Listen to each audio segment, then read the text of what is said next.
하지정맥류는 복제정맥이 문제가 생겨서 심부정맥에서 가던 피가 그 복제정맥 쪽으로 거꾸로 고인 다음에 거기에 연결되어 있는 혈관들이 튀어나오는 것입니다. 그래서 이 정맥류를 만드는 복제정맥만 없어지게 되면 이 밖에 튀어나와 있는 정맥류는 그쪽으로 피가 고이는 길이 없어지기 때문에 저절로 없어지는 경우가 많습니다. 그래서 그 영상을 하나 보여드릴 텐데요.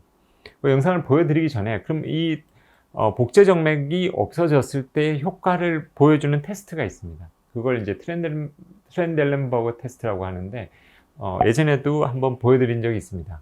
지금과 같이 이게 대복제 정맥에 의해서 역류가 되는 사람들은 트렌델렌버그 테스트를 해보게 되면 그 대복제 정맥에 의해서 튀어나온 정맥류들이 어디가 있고 그것들이 어떻게 없어지는지를 볼 수가 있습니다.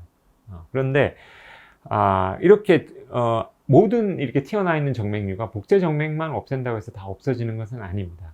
그런데 그렇게 이제 튀어나온 정맥류가 복제 정맥만 없앴을 때 튀어나오는 정맥이 어떤 과정을 거치는지를 좀 보여드리기 위해서 증례를 하나 보여드리겠습니다.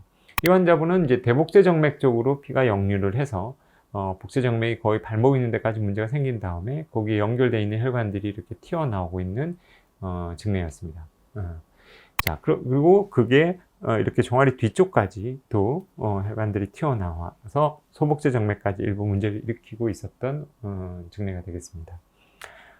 그런데 이제 이 환자분은 이제 수술을 하고 나서의 사진입니다. 수술하고 나서 튀어나와 있던 정맥류가 이렇게 안쪽과 뒤쪽에 있던 정맥류가 수술하고 나서 약 일주일 정도 됐을 때 보시면 복제 정맥을 처리한 곳에서는 이렇게 조그만한 절개에 테이프가 붙어져 있는 상황이고요. 여기 보시면 수술 전에도 약간 튀어나와 있던 정맥류들이 일부 관찰이 되고 있습니다. 대부분은 없어졌지만 이렇게 완전히 없어진 게 아니라 자잘하게 튀어나온 것들이 관찰이 되고 있습니다. 이게 이제 일주일 정도 됐을 때 모습이고 2달 정도 됐을 때 모습입니다. 이 튀어나와 있는 정맥류에 대해서는 아무것도 하지 않고 그냥 경과 관찰만 했는데 이 정맥들이 이렇게 쭈그러들어서 거의 관찰이 되고 있지가 않습니다. 그래서 대복제 정맥에 의해서 피가 역류를 한 다음에 거기에 튀어나오는 정맥류를 역류가 되는 대복제 정맥만 확실히 제거를 해주게 되면 대부분의 튀어나와 있는 정맥류들은 없어지게 됩니다. 그래서 굳이 튀어나와 있는 것을 다 없애려고 이렇게 노력하지 않아도 그 정맥은 알아서 없어지는 경우가 대부분입니다. 그런데